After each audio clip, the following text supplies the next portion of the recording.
김민부라고 하는 분이 시를 쓰고 장일남이라고 하는 분이 이제 곡을 썼던 기다리는 마음이다라고 하는 그 가곡을 아마 모르시는 분은 별로 없을 것 같습니다. 일출봉에 해 뜨거든 날 불러주어 월출봉에 달 뜨거든 날 불러주어 기다려도 기다려도 님 오지 않고 하는 그 애절한 그 노래는 사실은 그 책에도 실렸던 음악책에도 실렸던 곡들이지만 정작 그 곡을 유명하게 한 것은 한 대중가수였었죠. 조영남이라고 하는 가수가 그 노래를 부르면서 그 노래가 유명해지고 또 비목이라고 하는 곡도 함께 유명해진 그러한 곡이 됐습니다. 일출봉에 해가 뜨지 않는 날이 있겠습니까? 월출봉에 달이 뜨지 않는 날이 있겠어요? 매일 해가 뜨고 매일 달이 뜨고 해도 결국 님은 오지 않죠. 님은 오지 않고 그렇게 해서 김민부라는 분도 장일남이라고 하는 분도 결국에는 이 세상을 떠나고 말았습니다. 기다리다가 세상을 떠났죠. 그들이 기다렸던 대상은 다 다른 대상이었습니다. 그리고 그들이 생각하고 있는 일출봉, 월출봉도 다른 것이죠. 김민부라고 하는 분은 경상북도 사람이니까 특히 이제 봉독사라고 하는 그 절 자체가 그 기다리는 마음 2절에 보게 되면 봉독사에 해 뜨거든 날 불러줘 하잖아요. 그 봉독사가 경상북도에 있는 절인데 김민부라고 하는 사람은 경상북도에 있는 그 어느 일출봉, 어느 월출봉을 바라보면서 자기의 님을 기다렸고 또 장일남이라고 하는 분은 자기 마음속에 있는 그 고향, 월남했던 자기의 이북에 있는 그 땅을 바라보면서 그리워하다가 평생을 가보지 못하고 그렇게 끝나버린 것이죠. 어찌되었든 그 기다림이라고 하는 것은 참 애틋한 데가 있는데 우리가 기다리는 그 대림절의 그 기간에 우리 주님은 우리 마음속에 어떤 기다림의 대상일까? 어쩌면 우리는 장일남 씨가, 김민부 씨가 결국 그리다가 말았던, 결국에는 오지 않았던 님처럼 그냥 그렇게 허상처럼 기다리는 기다림은 아닐까라고 하는 생각을 해볼 수가 있어요. 우리 주님은 분명히 오시는 분이신데 우리 속에 있는 기다림은 어쩌면 그 오시는 예수님에 대한 진지한, 정확한, 온전한 믿음을 가진 그런 기다림이 아닌 그냥 일상 속에 있는 어떤 하나의 그 기다림처럼 지나가고 있는 것은 아닐까 하는 생각을 합니다. 오늘 본문을 보게 되면 본문 속에서도 좀 이제 그런 그 뉘앙스가 어느 정도 있어요. 오시긴 오시는가? 라고 하는 그런 것에 대한 질문들이 사람들 속에 생겨나기 시작을 한 것입니다. 15절, 그 오늘 본문의 내용에 보게 되면 이제 사람들이 오시긴 오시는가라고 이제 생각을 하고 있는데 이때가 이제 어느 때냐면 처음에 예수님께서 십자가에 달려 부활하시고 이제 재림하신 이후로, 그러니까 승천하신 이후로 그때의 재림의 주님을 기다리는 때에는 재림이라고 하는 것 자체에 크게 신경을 쓰지 않았습니다. 뭔 신경을 썼느냐? 주님께서 우리를 위해서 죽으셨다. 그 십자가에서 그리고 죽으셨고 부활하셨다. 그리고 그 부활하심이라고 하는 것을 따라서 우리도 부활한다. 라고 하는 십자가와 부활 그리고 그 은혜로 말미암아 하나님 앞에 의롭게 되어진 우리에 대한 감사 이것이 이제 주를 이루고 있었어요. 그런데 시간이 점점 지나가면서 어느 때가 이르냐면은 이 괴로운 시간이 다가와요. 예수를 믿는 것 때문에 참 힘들어야 되는 그런 시간이 다가오는데 바로 그때가 핍박의 시대였죠. 핍박의 시대 속에서 사람들이 생각하는 것은 예수 그리스도의 십자가도 중요하고 부활도 중요한데 오늘 내가 힘들어요. 오늘 내가 힘드니까 그 속에서 기억해야 되는 것이 무엇이냐면 우리 주님이 오신다고 했는데 다시 오신다고 했는데 언제 오시는가라고 하는 것에 대한 사람들의 관심이라고 하는 것이 이제 그쪽으로 기울기 시작을 했지요. 그래서 이제 오늘 본문의 내용은 어느 때라고 이야기를 하냐면은 2세기 초반 정도 될 것이다 라고 이야기를 해요. 오늘 본문에 있는 말씀은. 그런데 베드로후서 1장은 뭐라고 얘기를 하고 있냐면은 예수 그리스도의 시종이며 그 시몬인 사도인 시몬 베드로는이라고 하면서 자기가 베드로다라고 이렇게 기록을 하면서 이제 소개를 하면서 베드로후서를 소개를 하고 있어요. 자, 그렇다고 한다면 베드로는 한 70년이 되기 전에 죽었다고 이야기를 해요. 로마에서. 그러니까 베드로라고 이름을 차용한 것은 이게 문제가 있지 않느냐라고 생각할 수가 있지만 제가 자주 말씀을 드리죠. 시편에 보게 되면 다윗의 시 하는데 다윗이 쓴 시가 아니에요. 다윗보다 한참 수백 년 떨어진 뒤에 있었던 사람들이 다윗의 이름을 빌려서 쓴 거예요. 히브리 사람들도 이게 문제가 안 돼요. 다윗의 생각과 다윗의 영성으로 썼으면 상관이 없어요. 오늘 본문에 나오는 베드로서도 마찬가지예요. 그리고 이것은 히브리 사람들만 그런 것이 아니라 고대의 사람들이 가지고 있었던 생각의 특징 중에 하나가 그래요. 그래서 이것은 누구의 이름을 도용한 것이라거나 차용한 것이 아니라 베드로의 제자로서 베드로의 정신을 가지고 베드로의 믿음을 가지고 이렇게 베드로의 권위처럼 쓴 것이다 라고 하는 것이 중요한 것이다 라는 것인데, 이것을 알 수 있는 것 중에 하나가 뭐냐면 15절 우리 본문 바로 그 다음에 나오는 것이 우리가 사랑하는 형제 바울도 그 받은 지혜대로 너에게 이같이 썼고 라고 하는 구절이 나오잖아요. 이 본문을 만약에 베드로가 썼다고 한다면 굳이 바울의 이름을 가지고 와서 바울이 했던 말을 인용할 필요가 없어요.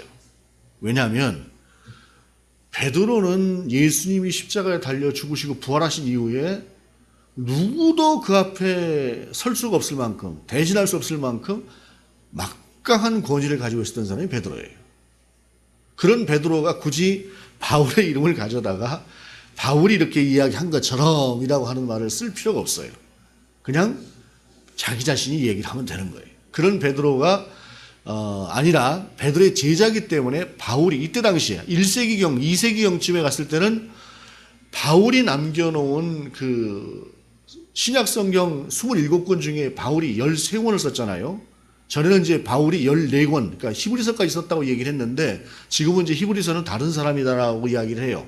그래서 바울이 신약성경 27권 중에 13권을 쓸 만큼 엄청난 그 기독교의 어떤 정신, 교리, 예수님께서 전하시고자 하는 그러한 의도 같은 것들을 정확하게 기록하는 사람이 바울이기 때문에 바울이 이제 2세기경쯤에서는 바울이 써놨던 서신서가 그만큼 권위가 있었단 말이죠.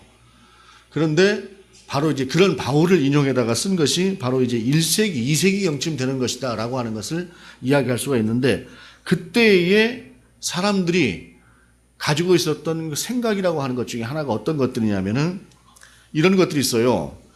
그 3장 그 앞에 그 3절 4절에 보게 되면 뭐라고 나오냐면은, 먼저 이것을 알지니 말세에 조롱하는 자들이 와서 자기의 정욕을 따라 행하며 조롱하여 이르되 주께서 강림하신다는 약속이 어디 있느냐? 조상들이 잔 후로부터 만물이 처음 창조될 때와 같이 그냥 있다 하니 라고 사람들이 조롱을 한다는 거예요. 그러니까 예수를 믿고 있는데, 예수님의 재림을 기다리고 있는데 니들이 재림을 기다린다고? 재림을 기다리기는 무슨 재림이냐? 창조 이후로 지금까지 그 모습을 그대로 간직하고 있는데 어디에서 무엇이 나타나서 너희 주님이 재림하신다는 말이냐라고 사람들 속에서 예수 믿는 사람을 비아냥거리는 그 비아냥거림이 그 안에 있었다는 거예요. 조롱하고 있었다. 이 속에서 사람들이 도대체가 그럼 이게 도대체 이 문제를 예수님께서 곧 오실 것이라고 말씀하셨는데, 더군다나 마태복음 24장 같은 경우에는 천하의 복음이 전파되고 나면 우리 주님께서 오실 것이라고 했고, 마가복음도 비슷한 구절도 있죠. 그래서 온 천하의 복음이 전파되어지는 그날에 주님께서 오실 것이다 라고 하는 그 말씀뿐만 아니라 또 곧 오실 것이다 라고 하는 그런 말씀이 있어서 너희 중에서 나를 다시 볼 자가 있을 것이다 라고 하는 말씀까지 하셨던 그 말씀이 있어서 사람들은 금방 오실 것이라고 생각을 했는데, 시간이 가도 오시지 않는 것을 보니까 너희 예수는 너희가 기다리는 그런 예수가 아니다, 너희가 믿는 그런 예수가 아니다 라고 하는 그러한 조롱이 그들 가운데 넘쳐나기 시작을 했다라고 하는 것이 문제다 이것입니다. 자, 여러분, 어떻게 보면 우리가 살고 있는 이 시대는 그러니까 주후 2세기에 이 정도가 됐다고 한다면 지금 21세기 아닙니까?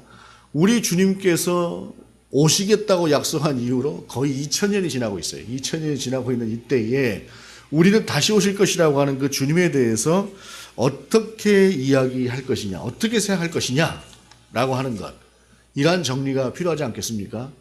곧 오시겠다라고 하는 그 곧이라고 하는 단어가 자체가 어떤 것이냐, 오늘 본문이 그 말씀을 하고 있죠.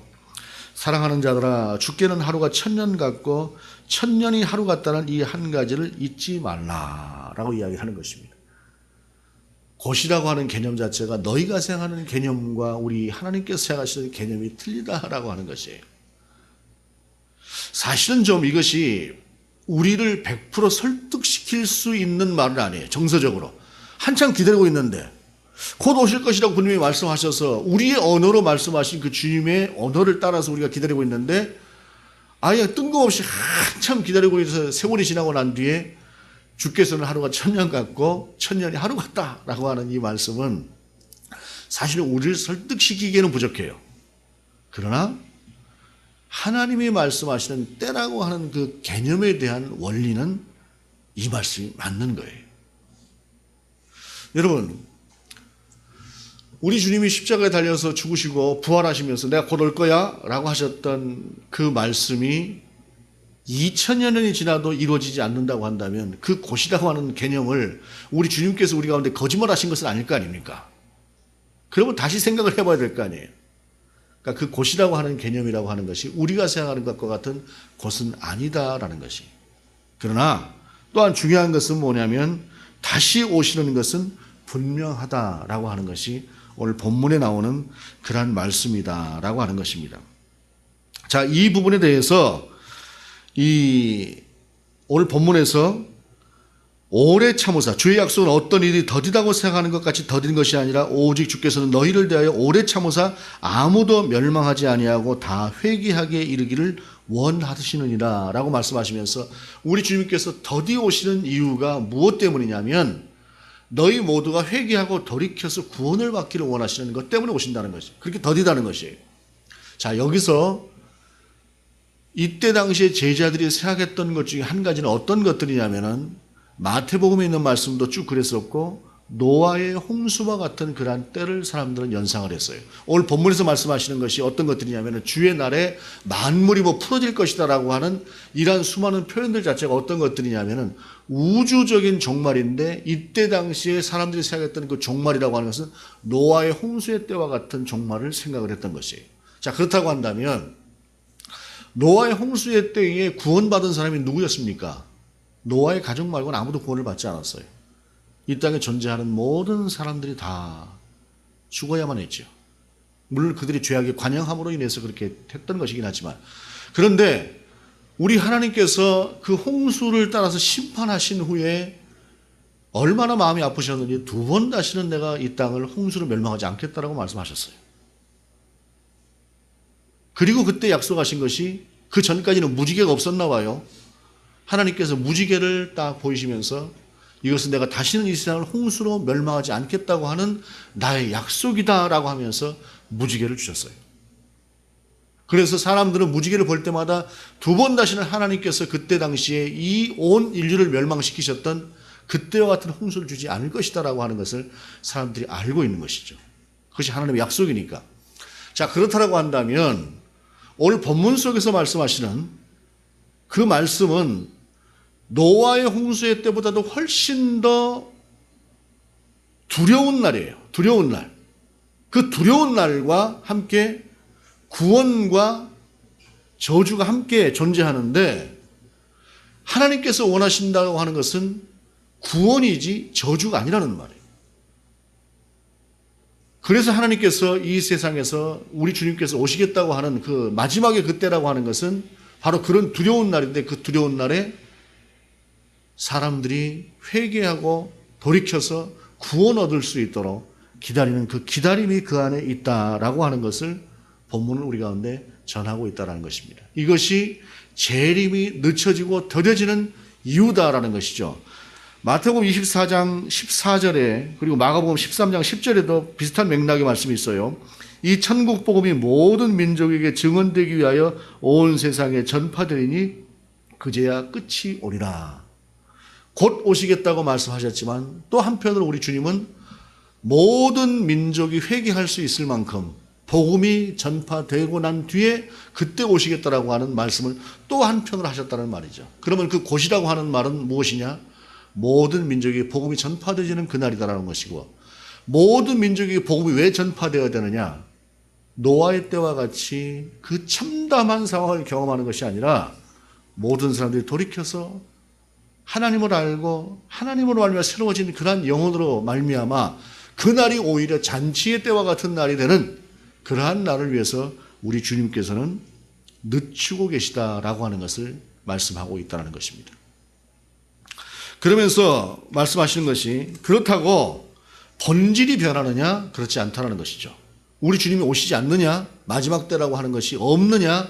그것은 아니다라는 것이죠. 10절에 그러나 주의 날이 도둑같이 오리니 그날에는 하늘이 큰 소리로 떠나가고 물질이 뜨거운 불에 풀어지고 땅과 그 중에 있는 모든 일이 드러나리로다 라고 하시면서 재림은 분명히 있다라고 하는 것을, 심판은 분명히 있다라고 하는 것을 우리 가운데 말씀하고 있다는 것이죠. 그러면서 그 다음에 이 모든 것이 이렇게 풀어지니 너희가 어떠한 사람이 되어야 마땅하냐?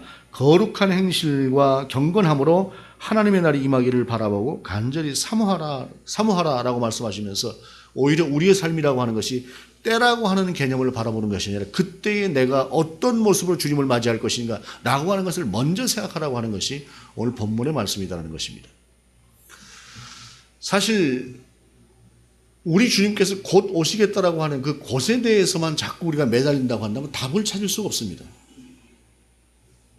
중요한 것은 하나님은 살아계신 하나님이시고 예수 그리스도는 우리 가운데 2000년 전에 이 땅에 오셔서 우리의 죄를 대속하신 분명한 예수님이다. 분명한 역사다라고 하는 것이 그것은 실제라고 하는 사실이죠. 그리고 그 속에서 이해되지 않는 부분들을 다시 한번 찾아가는 것이 중요한 것인데 재림의 때, 이 대림절의 기다리라고 하는 것은 바로 그런 것들을 찾아가는 때가 바로 이러한 때다라고 하는 것입니다. 그러면서 우리 모든 인생이 변함없이 누구도 예외될 수 없이 맞이하게 되는 것은 본문에서 말씀하시는 우주적인 종말은 아니라고 할지라도 내 개인적으로 우리 주님 앞에 서는 날은 분명하게 온다라고 하는 것이죠. 그리고 그날을 대비하고 그날을 준비하는 것이 우리 가운데 더 먼저다라는 것입니다. 종말론자가 되어서는 안 됩니다. 종말론자라고 하는 것은 어떤 것이냐면은 우리 주님께서 곧 오실 텐데 우리가 뭐 이 땅에서 거기에 최대한 포커스를 맞춰 살아야지 라고 하는 한쪽으로 완전히 기울어져 버린 그러한 삶이 종말론자입니다. 근데 종말론자들의 특징이라고 하는 것은 주로 그 종말론을 이용하는 사람들에게 이용당하는 특징을 가져요. 종말론을 가지고 사람들을 선동하고 했던 그 많은 사람들이 가만히 보게 되면 대체로 사이비 쪽으로 흘러가면서 자신들의 부를 축적하고 사람들을 이용했던 그런 모습으로 흘러갔던 것들이 거의 대부분의 모습입니다. 우리나라에 있는 이단들의 특징도 그렇죠. 요한계시록만 성경인 것처럼 오로지 요한계시록만 이야기를 해요. 여러분 성경이 66권입니다. 66권 중에서 요한계시록은 한 권에 불과하고 그 요한계시록 한 권 자체도 우리 주님께서 분명히 오신다라고 하는 것을 강조하기 위해서 말씀하신 것이 그 요한계시록이지 나머지 것들은 우리가 하나님과 더불어서 어떻게 살아야 될 것인가라고 하는 것들이 훨씬 더 중요하기 때문에 나머지 것은 그런 것을 다루고 있는 것이에요. 그런데 요한계시록이 전부인 것처럼 요한계시록이 어떤 것이다. 그것도 자기들 생각나는 대로 마음대로 풀어놓고 교회는 요한계시록을 모른다라고 이야기를 하고 있고 심지어 요한계시록은 나만 풀 수 있다라고 이야기를 하는 그 참 기가 막히죠. 뭐 말이 돼야 말을 섞지. 이런 이야기들 하고 있는 사람들의 특징을 보게 되면 모든 것이 하나로 묶여지는데 교주 역할을 하는 사람들과 그 주변의 것들로 모든 것들이 다 모여요. 돈이라고 하는 것이. 결국 물질이라고 하는 것이. 그들이 생각하는 종말이라고 하는 것은 그런 것들입니다. 나머지는 다 들러리예요. 들러리. 그러니까 그것을 하나 통해서 자기들의 부를 축적하는 것이죠. 근데 문제는 정통의 교회에서조차도 좀 그런 모습들이 있다라고 하는 것이 사실은 문제죠.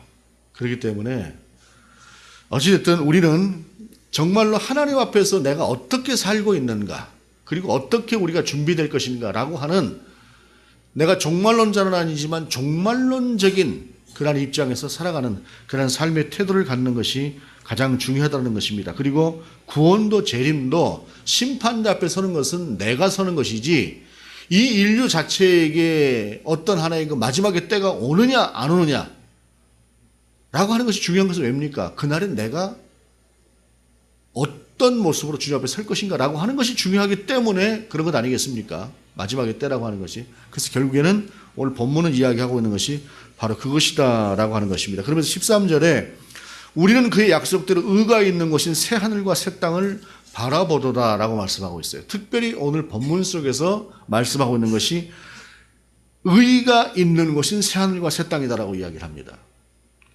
이것은 새 하늘과 새 땅과 반대되어지는 우리가 존재하는 이 땅의 불의함을 표현하는 것이기도 해요. 여러분, 이 땅에 있는 사람들의 특징이라고 하는 것이 뭡니까? 이 땅에 있는 사람들의 특징이라고 하는 것은 내가 힘을 가지고 있든 권력을 가지고 있든 돈을 가지고 있든 무엇을 가지고 있든 그것이 나를 위해서 쓰여져요. 나를 위해서, 나를 세우기 위해서, 나의 유익을 위해서, 내 가족을 위해서. 이단도 그렇게 가는 거죠. 그런데 새 하늘과 새 땅에 의가 있는 그 새 하늘과 새 땅이라고 하는 것은 무엇이냐면 그것이 아니에요. 더불어 함께 공유할 수 있는, 나만의 것이 아니라 함께 나눌 수 있는 것들을 채워주는 것이 그것이라는 것입니다. 왜냐하면 여러분, 상대를 배려하는 사람이 악을 행하는 사람이 있을까요? 더불어 함께 가고 나눌 줄 아는 사람, 상대를 존중하는 사람이 그 사람에게 악을 행하는 사람이라고 하는 것이 가능할까요? 그렇지 않습니다. 하나님의 나라가 의가 충만하다고 하는 것은 더불어 함께 갈 줄 알고 상대가 배려되어지고 존중되어지고 라고 하는 곳이다 하는 것이죠. 정반대로 이 땅은 그렇지가 않고 내가 가지고 있는 것들로 말미암아 나의 유익을 꿈꾸는 것들, 그것들로 가득 차 있는 것이 이 땅이라는 것입니다. 그러면서 14절에 그러므로 사랑하는 자들아 너희가 이것을 바라보나니 주 앞에서 점도 없고 흠도 없이 평강 가운데서 나타나기를 힘쓰라. 또 우리 주의 오래 참으심이 구원이 될 줄로 여기라 라고 하면서 더디다 늦게 오신다 라고 하는 것이 중요한 것이 아니라 너희가 그날에 어떤 모습으로 설 것인가 라고 하는 것이 중요하다 라고 하는 것으로 오늘 본문의 말씀을 마치고 있습니다. 그런데 여러분, 그 어느 순간인가 교회가 이러한 문제들을 고민하기 시작을 했어요. 제가 서두에 말씀드린 것처럼 2000년이 지났는데도 오시지 않는다고 한다면 우리가 어떻게 이 문제에 대해서 접근을 해야 될 것인가 라고 하는 것을 생각해 보니까 사실은 우리 주님께서 말씀하시는 것이 오신다고 하는 것 자체에 우리 주님 포커스를 두신 것은 아니에요. 이미 우리 가운데 임하여 계시는 그 주님과 함께 더불어 살아가는 하나님의 나라를 세워가는 것, 이것이 우리 하나님께서 우리 가운데 주신 바 가장 중요한 의미였다라는 것입니다. 제가 오늘 본문의 배경이 되어지는 것이 2세기 초 그쯤 될 것이다라고 이야기를 제가 말씀드렸죠. 시대적으로 특징이 있어요. 우리 하나님께서, 우리 주님께서 이 땅에 오셔서 가장 먼저 선포하신 것은 어떤 것들이냐면은 때가 찼다, 하나님의 나라가 가까이 왔다라는 말씀이었어요. 그리고 가장 유명한 마태복음의 산상수훈 5, 6, 7장을 통해서 우리 하나님께서, 우리 주님께서 말씀하시는 것은 하나님의 나라와 그 안에서 살아가는 사람들의 삶의 원리였어요. 이것은 성경 전체에 있어서 가장 핵심이 되는 부분인데, 이 부분은 어떤 것들이냐면 하나님의 백성으로 살아가는 사람들은 이러한 삶을 살아야 된다는 것이, 그리고 하나님의 나라가 이미 우리 가운데 임하였다는 것이고, 그 임해진 하나님의 나라에서 우리는 완성되어지는 하나님의 나라를 향해서 살아가고 있는 사람들이다라고 하는 것을 예수님은 우리 가운데 말씀하셨던 것이에요. 그렇기 때문에 천국이라고 하는 것, 하나님의 나라라고 하는 것이 딱 죽어서 또는 마지막 종말이 와서 딱 해결되어지는 그러한 나라로 여기는 것이 아니라 우리 가운데서 이미 시작된 하나님의 나라를 경험하고 살라고 하는 것이 우리 주님의 뜻이었다는 것입니다. 하나님이 왕이시지요. 하나님이 우리의 왕 아닙니까? 그런데 하나님이 우리의 왕 되신 그 하나님과 일반의 왕하고는 틀린 것이 있어요. 제가 문재인 대통령 한번 만나보고 싶다고 해서 청와대 가서 좀 만납시다 하고 만날 수 있겠습니까? 왕이 아닌 5년짜리 대통령도 한번 만나는 거 쉽지 않아요. 그런데 하물며 왕은 왕이라고 한다면 얼마나 더 힘들겠습니까? 그런데 우리의 왕이신 하나님은 내가 시간만 되면 언제든지 내게 오세요. 그리고 그분이 분명히 살아계시다고 하는 사실을 우리의 전심을 다해서 그분 앞에 서면 누구도 확인할 수 있어요. 그분이 이미 우리의 왕이 되어 계세요. 그리고 그분이 통치하시는 교회라고 하는 영역, 이 영역 안에 그분의 나라 가운데, 물론 그분이 창조하시는 땅이 모든 땅을 다 창조하신 분이지만 그 관계 속에서 이미 그분은 우리와 함께하고 계시다는 사실이죠. 그리고 그 속에서 얼마든지 우리는 그분을 만날 수가 있고 우리는 그의 백성으로 살아가는 삶이 이 땅 가운데 존재하고 있다는 사실이죠. 그 속에서 우리 주님을 확인해 보라고 하시는 것들이 많습니다. 믿음으로 구해봐라. 너희 믿음이 있으면 이 산을 들어서 저쪽으로 옮기라고 해도 옮겨질 것이다. 라고 하는 약속의 말씀들을 우리 가운데 주셨어요. 그리고 그것을 인치신 것이 무엇이냐면 성령이지요. 이러한 과정들 속에서 결국 우리 주님이 원하시는 것은 하나님의 나라 안에서 하나님의 백성으로 하나님과 더불어 살아가는 삶이라고 하는 것입니다. 그 삶의 모습이라고 하는 것은 날마다 하나님을 경험하고 그 안에서 살아가는 것.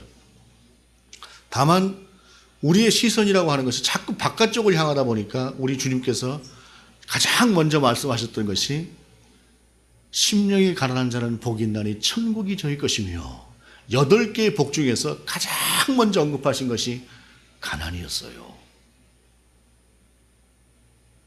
다른 것으로 가득 채워지고 나면 절대로 하나님이 보이지 않습니다.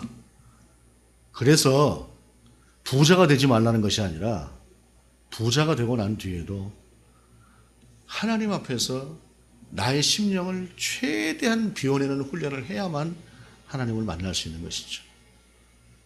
그것이 하나님께서 우리 가운데 주셨던 천국에 임하는 복들입니다. 산상수훈을 우리가 그래서 좀 더 깊이 들여다보고 날마다 좀 볼 필요가 있어요. 그래서 저도 지금 생각이 이 말씀을 준비하다가 마태복음 5, 6, 7장을 좀 한번 여러 번 다시 읽어봐야 되겠다. 그 부분을 여러 번 다시 한번 읽어봐야 되겠다는 생각을 했습니다.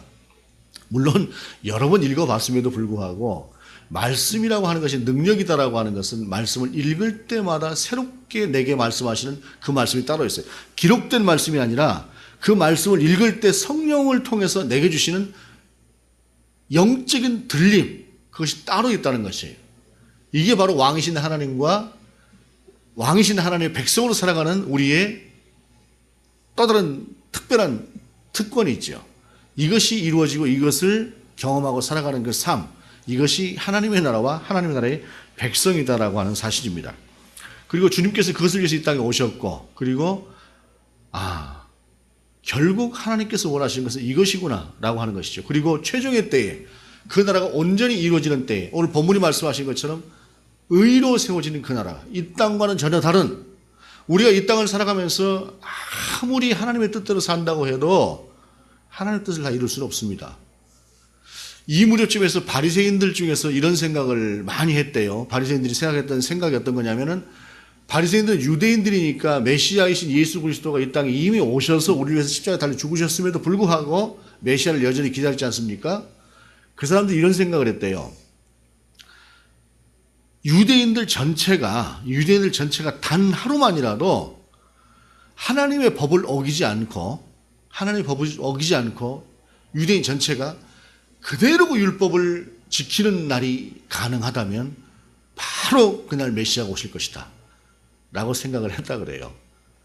그러니까 어떤 면에서 보게 되면 좀 그러한 쪽과 비슷한 생각을 했을 수도 있는 어떤 그리스도인들의 입장에서 중요한 것은 때라고 하는 것이 아니라 바로 하나님의 나라가 임한다라고 하는 것은 이미 우리 가운데 임해지는 그 하나님의 나라를 우리가 더불어 살아가는 것이라는 것이죠. 이때에도 그것이 완성되지 않았어요. 시간이 점점 지나가면서 교회는 그 성경에 나오는 그 수많은 말씀들을 다시 한번 새기면서 하나님의 나라라고 하는 것으로 이미 우리 주님께서 말씀하셨다라고 하는 것을 알게 되었다는 것이죠. 그리고 그 하나님의 나라를 우리는 이미 살아가고 있는 그러한 사람들이다라는 것입니다. 재림의 때, 대림절의 기간에 우리가 생각해야 되는 것은 바로 이미 우리 가운데 임하신, 그러나 온전하게 또한 임하실 그 나라를 다시 한번 묵상하고 살아가는 것이다라는 것이죠. 지난주에 그 미국에서 오랫동안 이민교회 목회를 하셨던 어떤 목사님하고 함께하는 시간을 좀 가져봤었어요. 그런데 그분이 어떤 분이냐면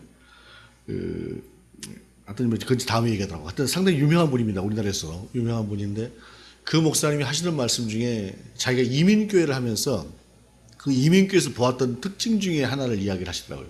그래서 뭐냐면 이민자들에게 그 한 가지 항상 자기 속에서 갈급해하는 것 중에 하나가 뭐냐면 특히 남자들 지위라고 하는 것이래. 지위, 사회적인 지위. 미국에 가서 나름대로 최선을 다해서 열심히 살아서 삶에 필요한 것들을 살 수 있고 얻을 수 있는 돈을 어느 정도 모은다는 거예요. 그런데 소위 우리가 얘기하는 사회적인 걸 레벨이라고 하는 것 자체는 그걸로 되는 게 아니잖아요. 그러다 보니까 자기들 속에서 늘상 이 지위에 대한 갈급함이 있대요. 그래서 이 갈급함을 풀려고 오는 것이 어디냐면은 한인회고 그 다음에 교회랍니다. 그래서 한인회에 와가지고 그 한인회에서 자리를 하나 차지하고 나면은 제가 지위를 얻은 거잖아요. 그것으로 굉장히 만족해하고 그 다음에 교회를 오게 되면 이제 교회에서 이제 집사가 되고 그 다음에 안수 집사가 되고 그 다음에 장로가 되고 하지 않습니까?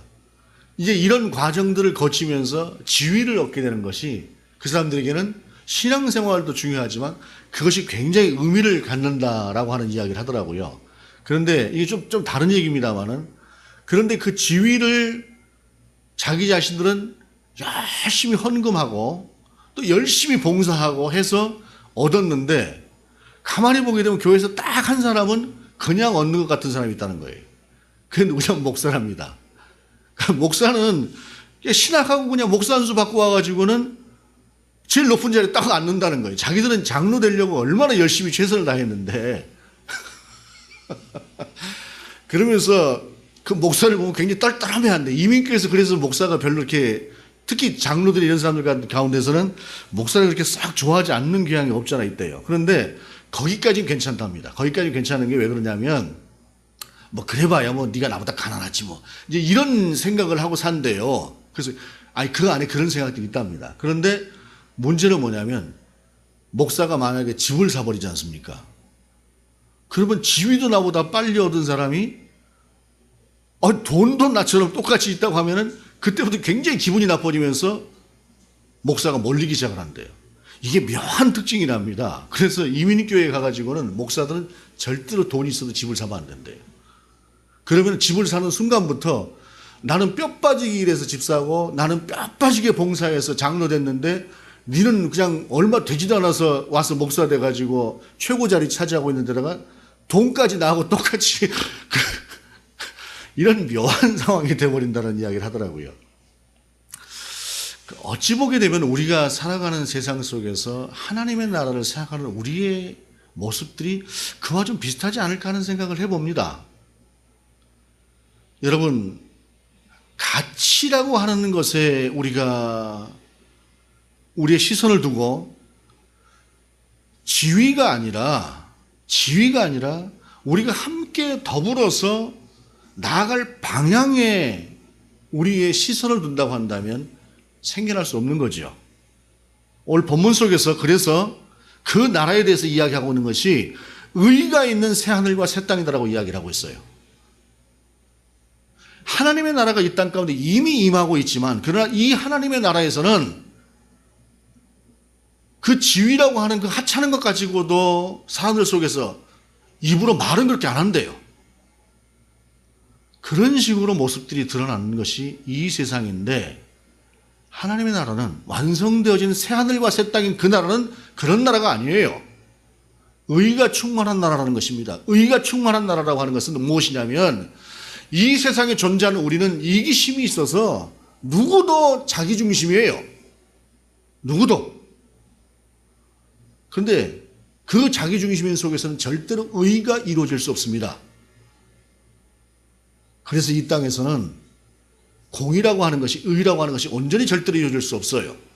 그런데 그 하나님의 나라는 온전히 의가 이루어지는 나라라는 것입니다.